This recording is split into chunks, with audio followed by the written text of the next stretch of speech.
цаана та бүхний өдрийн мэндийг хүргэе. Анагаахын шинжлэх ухааны үндэсний их сургууль эсвэлэн сургагч буй сувилагч мэргэжлийн танилцуулгыг та бүхэнд хүргэж байна.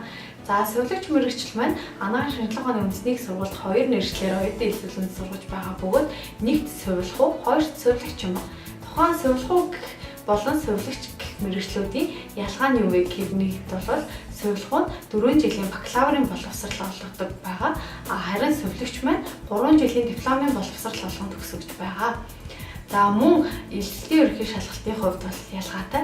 Нэгд сувилах мэргэжил маань элэлтийн ерөнхий шалгалтын хувьд бол хим болон биологи гэсэн хичээлүүдээс босго оноо заагдсан буюу тухайн хичээл тус бүрт 400-аас дээш оноо авсан байх шаардлагатай. Сувилагч мэргэжлээр элсхийг хүсэгчд маань элэлтийн ерөнхий шалгалт өгөөгүй байсан ч бүртгүүлэх боломжтой бөгөөд мөн элэлтийн ерөнхий шалгалт өгсөн тохиолдолд хим болон биологи гэсэн хичээлүүдтэй босго оноо заагдаагүй байгаа давуу талтай. Сувилагч мэргэжлээр элсхийг хүсэгчд маань элэлтийн ерөнхий шалгалт өгөөгүй байсан ч бүртгүүлэх боломжтой бөгөөд хэрвээ өгсөн тохиолдолд хим болон биологи гэсэн хичээлүүд дээр босго оноо заагдаагүй байгаа давуу талтай.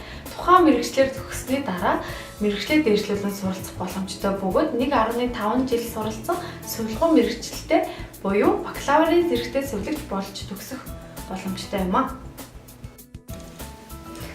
Монгол улсад 1929 оноос эхлэж сувилагч мэргэжилтнийг бэлтгэж ирсэн төвтэй юм.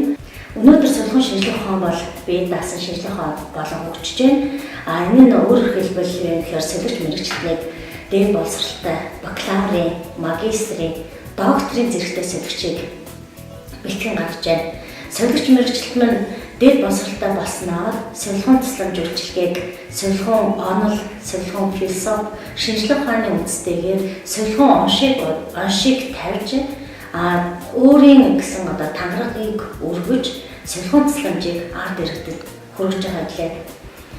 Сувилагч мэргэжлийн онцлог бол бусад мэргэжлээс ямар онцлогтой гэхээр ард иргэдийг сувилах, асрах, эрүүл мэндийг хамгаалах, дэмжих, өвчлөхөөс урьдчилан сэргийлэх болон олон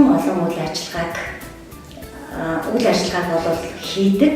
Түүний төлөө өдөр шөнө гэлтгүй 24 цагаар үйл ажиллагаа эрхэлдгээр бусад мэргэжилтнээс бол ялгаатай байдаг.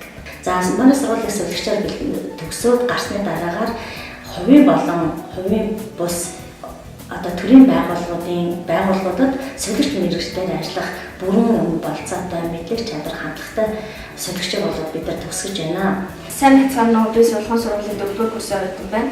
Манай сувилагч мэргэжилт маань 4 жилийн хугацаанд бакалавр зэрэгээр дээд боловсрол эзэмшиж гардаг давуу талтай байгаа.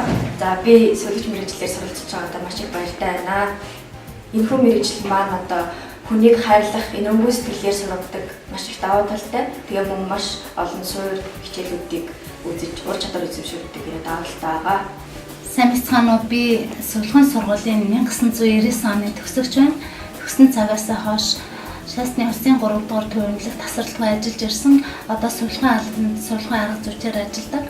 Сувилагч бидний мэргэжлийн гол мөн чанар бол өвдсөн, зовсон, шаналсан хэн нэгний тусалцаа хэрэгтэй болсон үед тусламж үйлчилгээгээ үзүүлж, хүний алтан аймыг хариуцаж, тэрний цаана байгаа эмчлүүлэгчийн арга гэр, түүний гэр бүлд айл гэрийн аз жаргалыг хамт хариуцж байгаа учраас бидний мэргэжил хамгаас үнэтэй хариуцлагатай мэргэжил юм аа.